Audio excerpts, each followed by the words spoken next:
Bom dia a todos.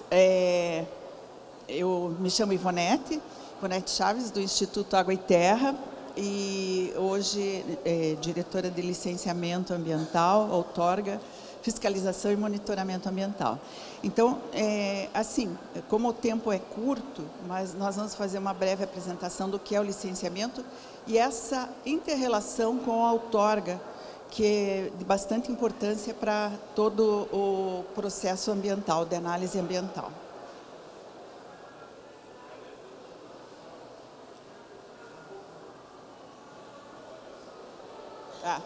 Aqui, só para ter uma ideia, hoje, o organograma do IAT.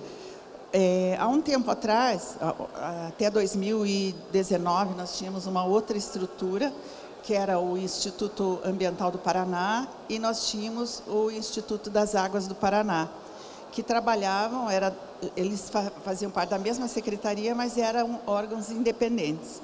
Então, e hoje nós temos aqui o que é, né, a diretoria, a presidência, os núcleos e as assessorias técnicas. Aí nós temos as 5 diretorias. Aqui a diretoria de saneamento ambiental e recursos hídricos, a diretoria do patrimônio natural, que trata das unidades de conservação, de APAs, enfim, e a diretoria de licenciamento e outorga, a diretoria de gestão territorial e a diretoria de administrativa e de finanças. Aqui, especificamente da diretoria de licenciamento e outorga, por que foi criada essa diretoria? Justamente para ter essa integração no processo de licenciamento ambiental, no processo de fiscalização, no processo de monitoramento.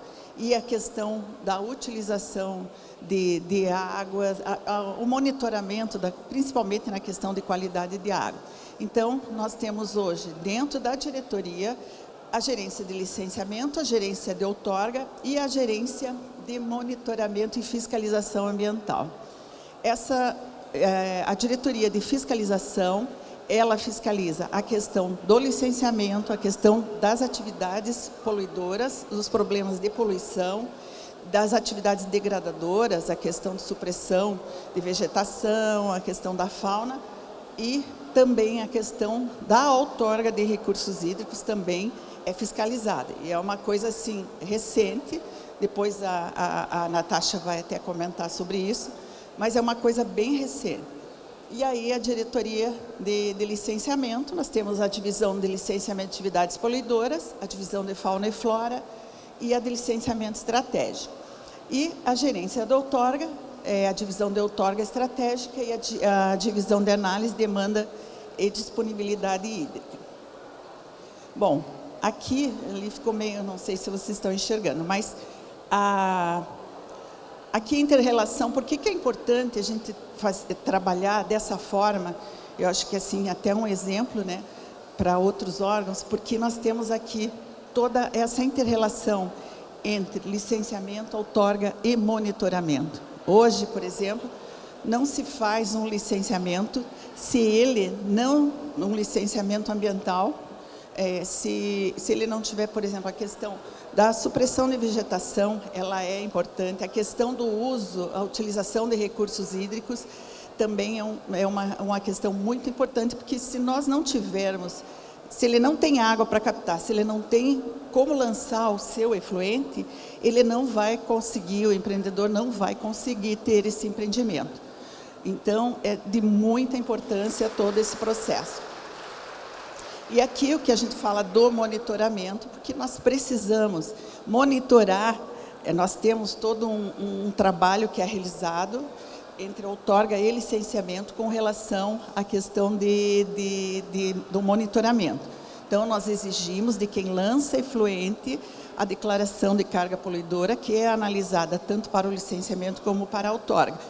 E com isso, nós temos todo um monitoramento daquele corpo hídrico, se ele aceita mais um lançamento de efluentes, se pode captar mais água daquele corpo hídrico. Então, isso tudo dentro dessa gestão de recursos hídricos. Aí o licenciamento, né, ele tem todo um arcabouço legal na legislação ambiental, E desde a Constituição Federal, ela já cita, né, a questão do licenciamento. Aí nós chegamos aqui nas resoluções a nível de Estado, que é a resolução, a lei complementar federal 140 é aquela que delega aos estados e aos municípios o licenciamento ambiental. E a resolução 107/2020 do Conselho Estadual de Meio Ambiente, que define, ela define todo o licenciamento ambiental no estado do Paraná. E nós temos também as resoluções C10 específicas, que elas tratam dos licenciamentos de atividades específicas. Então, aqui eu faço questão sempre de ressaltar essa resolução a 107 de 2020, porque ela que traz todo o arcabouço e é assim, um manual legal, né, do licenciamento ambiental. Então, assim, vocês vão ver mais assim adiante que a própria 107, ela exige a outorga para o licenciamento ambiental.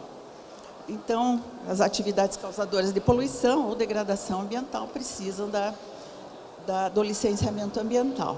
Aí você aprova a localização, instalação, operação e ampliação desses empreendimentos. O importante é ressaltar que, depois a gente vai ver o processo de outorga, na questão dos licenciamentos. Quem utilizar recursos hídricos, seja captação de poço, seja uso de recursos superficiais e o lançamento de efluentes, ele necessita obrigatoriamente da outorga. Ele pode até ser classificado como o uso insignificante de recursos hídricos, mas também hoje ele precisa solicitar esse documento através do SIGAR, que é obrigatório. Então, para o licenciamento ambiental, mesmo que ele seja isento, que não precise desse documento outorga, ele tem que apresentar o documento, tá? Então, e aqui, só para citar rapidamente, nas licenças que utilizam, então quem utilizar água vai precisar, qualquer uma dessas licenças ele precisa da outorga. Então, no caso de empreendimentos maiores, nós temos licença prévia, instalação, operação. Na licença prévia, ele já solicita a outorga prévia. Então, é um documento que já vai dizer se ele vai poder utilizar aquele recurso hídrico. Então, na licença prévia. Aí ele vai, dentro do licenciamento, fazer todo o seu projeto, desenvolver todo o seu empreendimento. E daí, após a licença de instalação, ele solicita a outorga de direito. Efetivamente, a outorga que ele vai precisar para operar o empreendimento, que ela vai ser pré-requisito para a licença de operação. Bom, daí a outorga, aqui falar rapidamente aqui a legislação da outorga. A resolução 107, ela no seu artigo 12, ela já diz que, se tratando de empreendimentos que necessitem do uso de recursos hídricos, ele precisa a outorga prévia de direito de uso. Então, emitida pelo órgão ambiental estadual ou manifestação da própria ANA, quando for um rio um rio federal ou coisa assim. E a resolução C10, essa 32, é a resolução nova, onde nós falamos aqui a integração propriamente do licenciamento ambiental, porque nós não tínhamos definido, por exemplo, o empreendimento está em operação, mas não tem outorga. E precisa da outorga, porque isso houve, durante esse tempo, nós tivemos algumas falhas dentro do processo de licenciamento, com a falta de solicitação de obrigatoriedade da outorga. E isso nós estamos hoje trabalhando com isso, principalmente porque nós tivemos uma fase complicada agora, né, de crise hídrica, e a outorga ela é extremamente importante nesse processo. Bom, aqui é a previsão legal da outorga, né? Aqui nós temos falando mais da questão estadual, faltou aqui a 9443, né, de 97, que definiu a Política Nacional de Recursos Hídricos. Bom, eu acho que aqui a integração, a Natasha vai falar um pouquinho da integração, que é um processo que, só assim, para ter uma noção do histórico disso, ela vem de 2004, nós tínhamos uma resolução, mas ela era pouco aplicada. Então, isso, a 03 de 2004. Então, mas hoje, com essa unificação, Instituto Ambiental do Paraná e Águas do Paraná, o Instituto das Águas do Paraná, nós conseguimos trabalhar e está sendo uma coisa complicada, né, Natasha? Porque bastante trabalho e o licenciamento não sai se não tiver, o próprio sistema obriga a ter essa outorga. Então, a gente tem alguns problemas, mas é muito importante esse trabalho. Vou passar para a Natasha. Vamos dar o papel, esse negocinho. Nem consegui. Bom dia a todos. Muito alto. Bom dia a todos. Meu nome é Natasha Góes. Eu estou à frente da Gerência de Outorga de Recursos Hídricos do Paraná desde 2020. E a gente, desde 2020, na verdade, desde 2019, quando teve a unificação aí dos institutos, né, Instituto Ambiental do Paraná e o Instituto Águas do Paraná, estou à frente desde 2020. Então, em 2019 teve a resolução e em 2020 eu assumi essa gerência. Desde então já tinha essa concepção, né, de trazer a outorga para junto do licenciamento.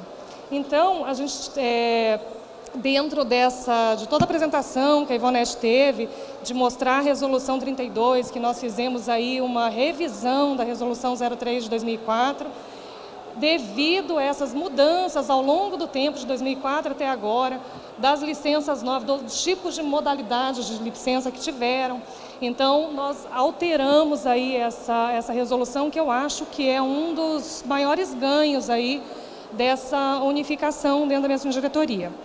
Tá? Então, aqui, mais ou menos, já o que a Ivonete já apresentou, o que a gente precisa. Sempre a outorga prévia, como diz o nome prévia, né, ela sempre vai ser um requisito para aquele empreendimento que vai utilizar um recurso hídrico natural, né? Tanto na captação, como no lançamento, como também nas obras de intervenções dentro do recurso hídrico. Então, obras viárias também dependem de outorga, como uma ponte, um bueiro, né? A gente está fazendo até uma nova agora, uma instrução normativa que vai ampliar os nossos usos insignificantes. Então, isso como resultado também. Na minha apresentação aqui, eu fiz, além das modalidades aqui que estão apresentadas, eu fiz assim uma divisão do que motivou, né, a unificação, as ações que nós tivemos para que isso acontecesse e os resultados que nós já estamos colhendo nesses últimos 2 anos.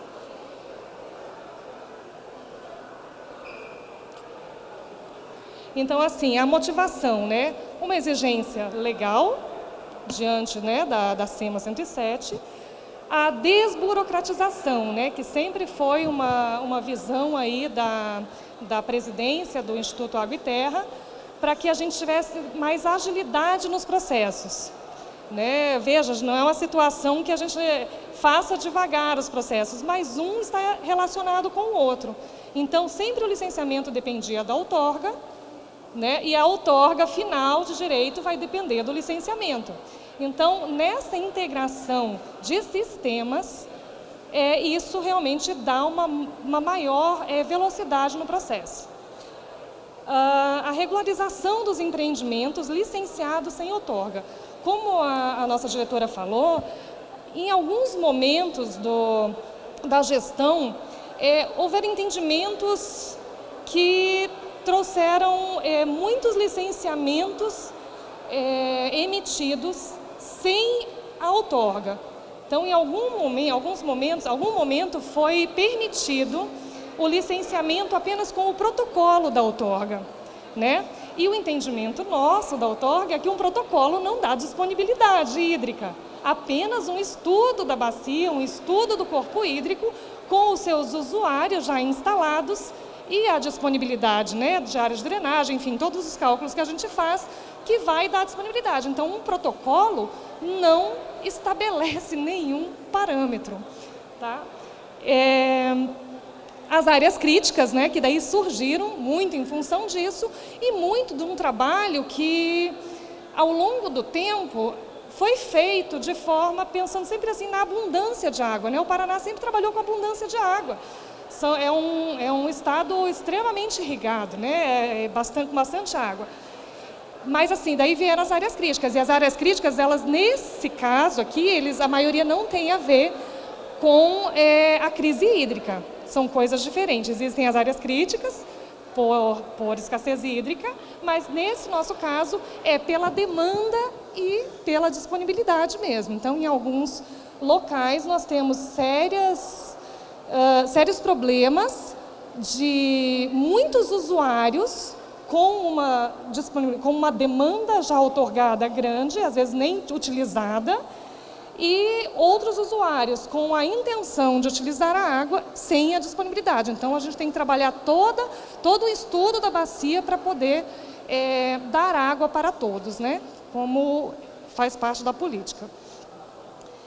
E aqui também uma das motivações é a falta de fiscalização daqueles usos irregulares. O Instituto Águas do Paraná, a gente foi perdendo os funcionários por aposentadoria, enfim, e teve um momento que não houve mais corpo técnico para fazer a parte de fiscalização.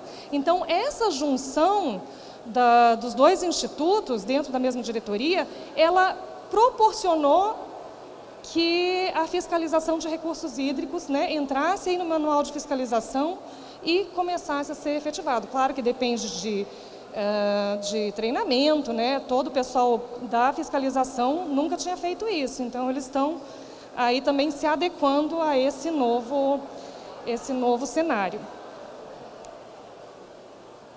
Então, nessas ações, que eu acho que eu já fui falando conforme a nossa motivação, então foi primeiro a criação do Instituto, né? Daí esse novo organograma que a gente entrou dentro da mesma diretoria. Então, estamos aí 3 gerências trabalhando juntas dentro de uma diretoria.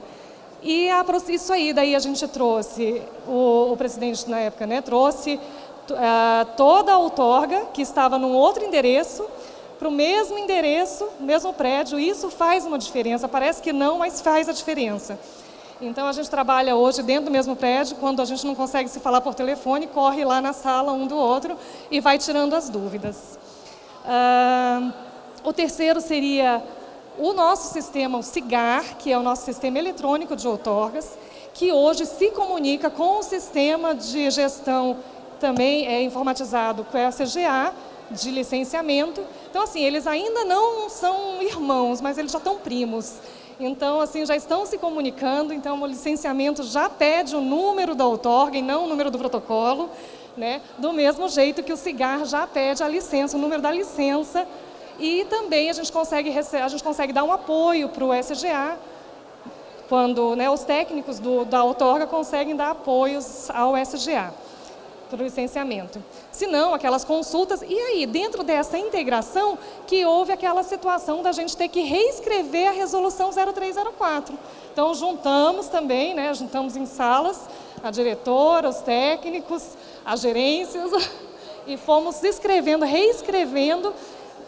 a resolução, para falar assim, para ajudar as regionais a poderem entender aquilo que eles precisavam solicitar do usuário, tanto no licenciamento como, no caso, a outorga ainda é centralizada. Então, a outorga a gente faz ainda dentro do Paraná, de Curitiba. E a inclusão daí no manual de fiscalização também foi uma das ações, né? Que também ainda precisa ser aprimorado, que tudo aquilo que a gente constrói, eu falo que a gente depois tem que lapidar. Então, estamos aí num trabalho ainda que foi longo até aqui, mas eu acho que a gente tem bastante coisa para fazer ainda pela frente. E os resultados da integração estão aí, né? A regularização dos empreendimentos. O que aconteceu? A gente, dentro da outorga, a gente trabalhava dentro da mesma secretaria, mas não tinha todas as informações que existiam dentro do Estado. Então, o próprio órgão ambiental, o IAP, ele já tinha o CAR, o pessoal da licença tinha acesso a essas informações que a outorga sei lá, se a gente nunca foi atrás ou nunca pensou nisso. Mas, enfim, quando nós chegamos no mesmo endereço, em conversas entre técnicos, nessa integração mesmo pessoal e profissional, a gente conseguiu fazer muitas notificações através do CAR. Porque o que acontece? A gente tinha muito processo que a comunicação com o usuário era falha, por causa de muito tempo, às vezes de cadastro até a análise, a gente perdia esse contato, ou às vezes pelo próprio preenchimento ruim do requerimento. Então, é um preenchimento que às vezes vinha um telefone errado, ou um endereço errado, muitos endereços de propriedade rural, que o correio não chega. Então, nós conseguimos, através do CAR, às vezes, endereços urbanos desses usuários, aonde a gente conseguia chegar com essas notificações. Ou mesmo, a própria regional conseguia fazer esse apoio para a sede. Então, a evolução do sistema, já falei, do SIGAR e do SGA, que são os nossos sistemas informatizados. A resolução 42, era 32, né? Ah, da maricultura, desculpe, aquicultura. Eu já estou confundindo aqui. Então, assim, várias resoluções que interagem, né, licenciamento e outorga, foram definidas já a partir de 2020, 2019, 2020. Então, veja que essa da aquicultura foi trabalhada bem em conjunto, a resolução 32 também trabalhada totalmente em conjunto, né, que é essa que a gente já faz os procedimentos e ajudou bastante o pessoal das regionais que tinham essa falha aí, devido à LAS que entrou, que era licença, antes era sempre licença ambiental, autorização ambiental, né? E daí depois tiveram essas licenças únicas. Então a gente passou a fazer, teve que fazer essa resolução para adaptar.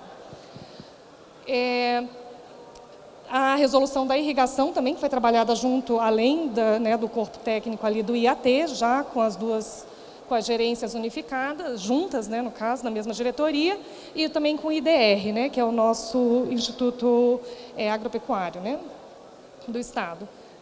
A resolução 9 também, então veja que foi uma série de normatizações que fizemos aí dentro do Estado do Paraná, que foi esse aqui do potencial hidrelétrico, que é de grande importância também, com um avanço extraordinário ali para o nosso Estado. E ainda a gente está trabalhando novas normatizações, ok? Como é que está o meu tempo aí? Acabou? Só depois eu vejo. Tá, é a resolução 32 que a gente já falou. Então, aqui estão os nossos dois sistemas, né? E, além disso, o e-protocolo, que ainda alguns sistemas, algumas licenças ainda não estão entrando pelo SGA. A outorga, nós obrigamos todo mundo agora a entrar pelo SIGAR. Nós fechamos as portas pelo sistema digitalizado ou pelo sistema físico. Então, a outorga hoje totalmente digital. Temos ainda alguns problemas, como eu falei, todo o processo de sistematização ele é demorado e aprimorado sempre, né, no dia a dia. Mas são essas. Então, o SGA, que já está funcionando há bastante tempo, também está sempre em evolução. E o SIGAR aí, com início em 2020, a gente implantou 2020, mas assim, hoje 100% de entrada pelo SIGAR. É isso. Só complementando a questão do licenciamento, hoje as licenças, como elas são o SGA, ele é um sistema todo parametrizado, e a questão dos parâmetros, por exemplo, para lançamento de efluentes, o que sai na licença é o que a outorga define, em termos de DBO, em termos de vazão e DQO. Outros parâmetros, nós seguimos daí o que nós temos, dependendo da atividade, a gente tem esses limites dentro do que sai na licença. Mas o importante é a DBO, DQO e a vazão. Inclusive, trabalhando com metas progressivas. Na própria licença já sai o que o empreendedor vai ter que atender em determinado tempo para poder atender aquele enquadramento do corpo hídrico. Então, hoje é totalmente amarrado isso, não tem jeito. E quem vai renovar uma licença e não teve outorga, ele vai ter que solicitar agora, porque é uma questão legal, não é nem de procedimento, é uma questão legal. Mas, mais do que isso, a importância de nós termos esse controle sobre os recursos hídricos. Isso aí. Muito obrigada.